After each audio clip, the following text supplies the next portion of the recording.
자, 이어서 조금만 더 할게요. 자, 이제 지금까지 그 모델 많이 했고, 이제 하나 남은 게 버트란드 과정이라고 해서 가격 전쟁. 이건 치킨 게임 하는 그죠? 서로 낮춰가지고 이거는 전제가 뭐냐면 제품이 동일해야 돼요. 제품에 차별화가 없어야 돼요. 일단 그래서 동일한 제품에 대해서 예를 들어서 휘발 주유소는 뭐 제품이 동일하니까 주유소 가격을 만약에 주유소가 두 개만 있다. 물론 주유소는 과점은 아니에요. 주유소는 과점은 아닌데 예를 들어서 이렇게 설명을 하면 만약 주유소가 어떤 아주 시골에 두 개만 있다라고 했을 때 서로 똑같으니까 그죠? 가격을 조금만 낮추면은 그 소비자들이 다 그러니까 A, B가 있을 때 가격이 낮은 데로 다 몰리겠죠. 그러니까 아마 뭐 제품이 조금만 달라지는 데가 있을 때 똑같으면 무조건 가격으로 하는 거니까 그때는 가격이 조금만 낮아도 그 시장을 다 먹을 수 있으니까 아주 큰 의미에서 캐나다의 어떤 아주 시골이다라고 가정을 하고 그래서 서로 이제 하는 거죠. 게임. 그런 전제하에서 이제 이건 당연히 과정이기 때문에 진입장벽이 있다는 과정이 있고 그렇죠? 소비자들은 그 인포메이션이 정확한 인포메이션을 가지고 있다고 전제를 했을 때 결국 균형은 어디서 이루어지겠어요? 이런 상황에서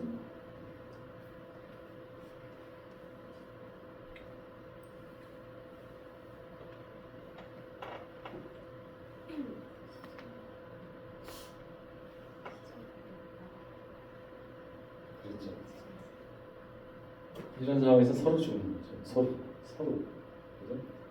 독과점 이윤을 서로 다 이뤄요. 서로.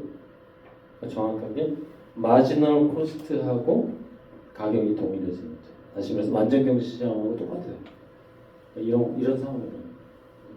이렇게 서로 가격 프라이스 워를 가격 전쟁을 했을 때 결국 이윤을 다 잃어버리고 완전 경시 시장처럼 둘이 그냥 자기들이 생산한 한계 비용만큼만 가격을 얻게 되고 이윤은 제로죠. 그죠? 이런 결과를 얻는다. 자, 그래서 지금까지 그럼 한 걸 가지고 한번 여러분들 비교를 한번 해볼게요. 여러분들 한번 생각해 보세요. 이 네 가지 지금 과정 모델을 설명을 했는데, 자, 산출량이 어디가 제일 많을 것 같아요?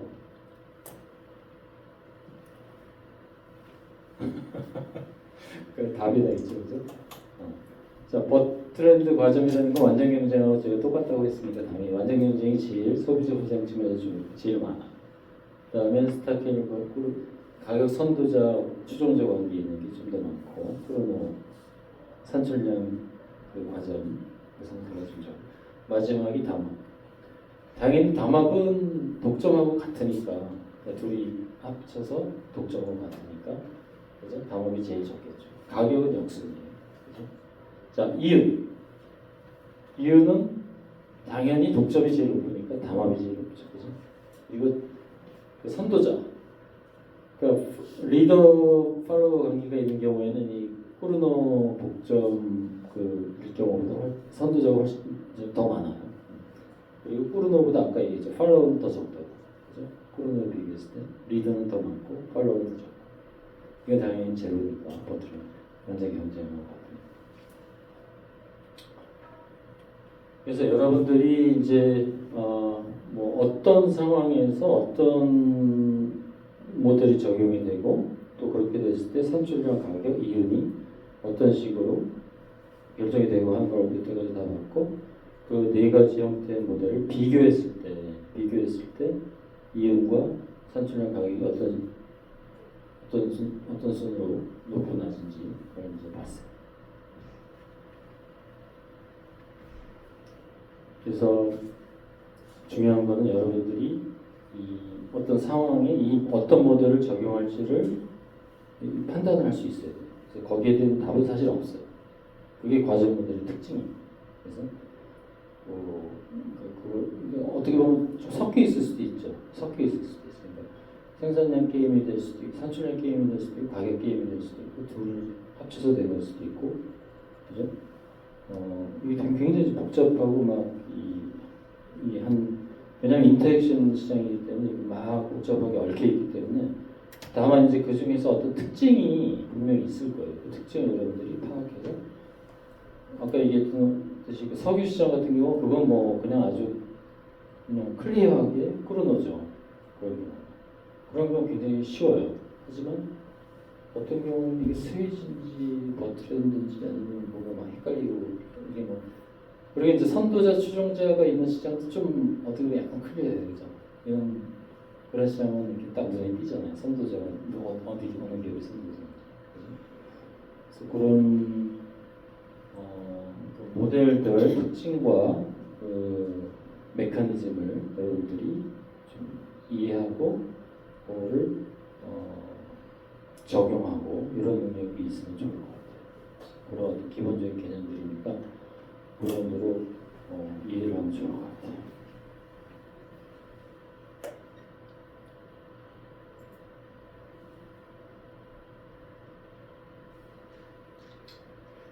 자, 이건 뭐 교재에 보니까 이제 이런 경합시장 이런 얘기도 나오던데 이건 그냥 여러분들이 자, 이런 시장도 있겠구나, 그죠? 이거는 어떤 지금 잠재적인 진입 기업이 있는 경우, 그러니까 당장 이렇게 진입하진 않지만 어떤 이삿짐 서비스 시장이 좀 가까운 것 같아서 했는데 하여튼 이삿짐 서비스가 그렇게 아주 많은 그런 시장은 아니지만 사실은 그 트럭 한 대만 있으면 되기 때문에 그죠? 예를 들어서 누구든지 여기 들어올 수 있는 그런 잠재적인 경쟁자는 항상 있고 뭐 그런 시장이고 그래서 여기 조금 그러니까 이 요지는 뭐냐면 이런 시장인 경우에는 지금 그 기업 그 시장에 지금 플레이어들이 많지 않다고 해도 그 플레이어들이 어떤 지배력을 갖기가 어려워요. 왜냐하면 항상 누군가가 들어올 수 있기 때문에 그래서 이런 시장도 있다. 이 정도만 이해를 하면 될 것 같고요.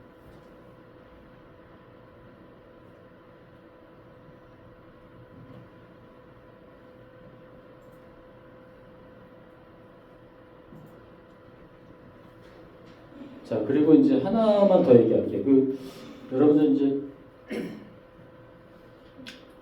그 교재에 이제 부록에 나오는데 보니까 이제 지금 모델을 네 가지 얘기를 했는데 그 중에 이제 가격으로 이제 대응하는 모델 중에 예를 들어서 여러분들 그 가격을 올리면 아까 가격을 상대방이 올리면 안 올리는 게 좀 더 합리적이라고 그랬잖아요. 근데 가격을 올리면 내가 올리는 그런 게 더 합리적인 시장이 또 있어요. 그런 케이스가 뭐냐면 이제 그 아까 이제 뭐죠 가격 그 버트란드 과정 얘기할 때 그 뭐죠 제품이 동일해야 된다 그랬잖아요. 주유소 두 개만 있을 때 서로 이제 치킨 게임 하려면 제품이 동일해야 된다 그러는데 만약에 제품이 다르다. 제품이 다른 두 개의 과점 기업이 서로 가격으로 싸울 때 그럴 때는 가격 전쟁이 아닌 형태로 나타날 수가 있어요. 그게 무슨 얘기냐면 제품이 다르면 그러니까 과점은 사실 제품이 뭐 대부분 다 비슷한 걸 전제로 하는데 조금 다른 경우도 포함해요. 제품이 조금 달라요. 근데 제품이 약간 차별화가 돼 있는 상태에서는 가격 전쟁을 하기가 굉장히 어렵죠. 그렇죠? 왜냐면 내가 가격 전쟁 프라이스라는 거 내가 가격을 맞췄을 때 내가 시장의 모든 소비자들을 다 끌어올 수 있다는 전제잖아. 근데 만약에 제품이 좀 다르면 내가 가격을 낮춰도 시장의 소비자들을 다 끌어올 수 있을까요? 못하지. 왜냐하면 내 제품의 충성도가 높은 소비자들이 있어요. 그죠? 그럴 땐 가격 전쟁이 일어나지가 않죠. 그래서 그렇게 제품이 좀 다르고 저는 과정이 형성이 되어 있을 때 그럴 때는 아까 버트랜드 과정이처럼 가격 전쟁으로 쭉 하면서 막그 완전 경제 시장처럼 해서 서로 죽는 그런 케이스가 일어나지 않고 서로 오히려 어느 정도 가격을 유지하면서 이윤을 계속 유지하는 그런 형태가 유지가 된다. 그거는 여러분들이 좀 이념을 할 필요는 있을 것 같아요.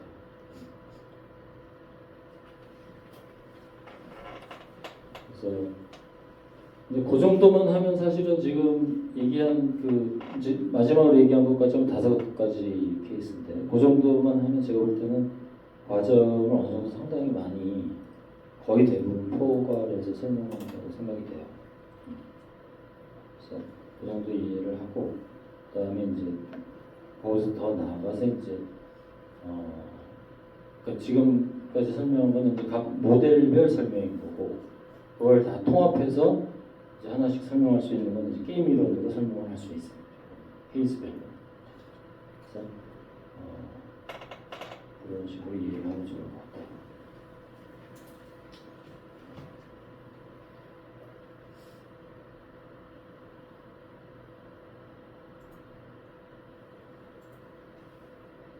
자, 혹시 질문 있어요?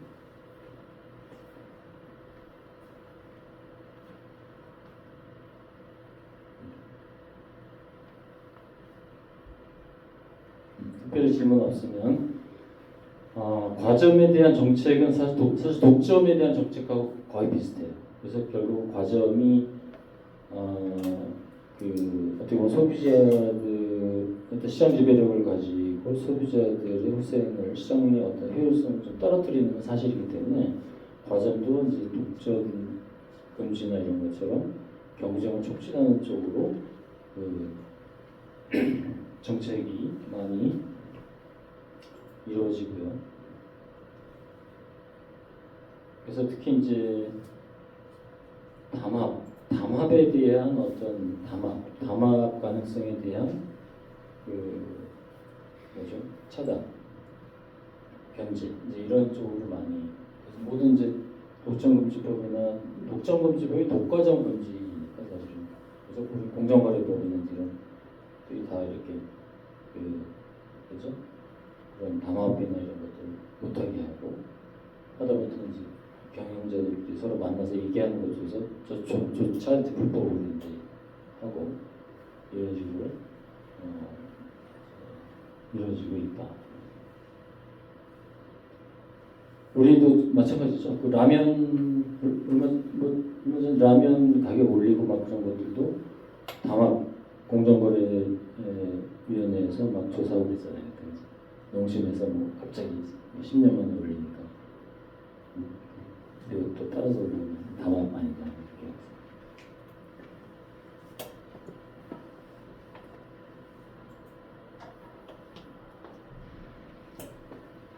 이거는 마이크로소프트 좀 지난 얘기인데 98년도 이거 아주 옛날 얘기죠, 그죠? 그때 이제 익스플로러를 이제 기업한다 해가지고 그 윈도우랑 기업한다 해가지고 이때 재소를 당했어요. 이 당시에는 이게 굉장히 큰 이슈였고 그래서 독점 그 당시만 해도 마이크로소프트가 시장 PC 시장의 80%를 뛰었다고 해요. 그래서 그러니까 요는 뭐냐면 시장 지배력이 높다는 게 문제가 아니고 시장 지배력을 가지고 뭔가를 경쟁을 제한하는 이제 그런 독점의 폐해를 높이는 쪽으로 행동한다는 게 이제 중요한 건데 여기서는 이제 인터넷 익스플로러를 이제 같이 끼업하는 것 자체가 그 자기의 시장 지배력을 이용해서 인터넷 브라우저 시장을 자기들이 먹은 거잖아요. 그죠? 그런 그 행위 자체가 반독점, 이제 독점 금지 법에 해당한다 해가지고 이제 소송이 걸린 그런 케이스였거든요. 그래서 요즘은 어때요? 요즘은 윈도우 익스플로러 다 파는 거 아닌가? 따로 파나? 팔지 않나요? 그래서 그 당시에 이제 마이크로소프트에서 주장했던 거는 팔기는 기술 진보에 따른 자연스러운 대응이다. 그리고 인터넷 브라우저를 같이 하면 더 효율적으로 PC를 사용할 수 있고 컴퓨터 사용이 된다해가지고 막 해서 이제 싸웠는데 결론은 1심에서는 마이크로소프트가 졌고 2심에서는 항소심에서는 이겼어요. 그래서 이게 막 번복했다가 마지막에 서로 합의하고 그냥 이 분할 명령이라는 게 결국 마이크로소프트하고 인터넷 익스플로러 브라우저를 서로 시장을 기업을 하나 더 만들어가지고 분할하라는 거였거든요. 결국 분할까지는 아니고 다른 그냥 독점 금지 이런 조항들을 좀 수용하는 쪽으로 해서 끊었던 일.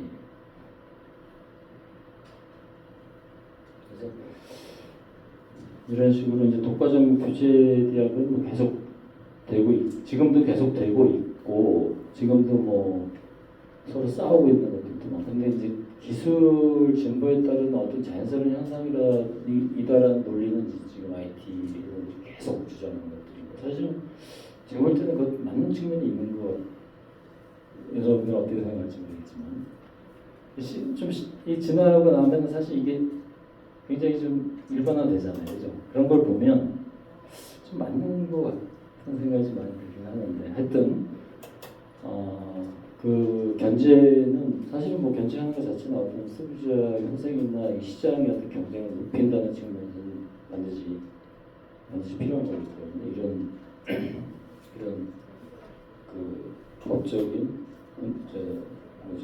문제는 굉장히 소비자들한테 유리한 거죠. 소비자 입장에서.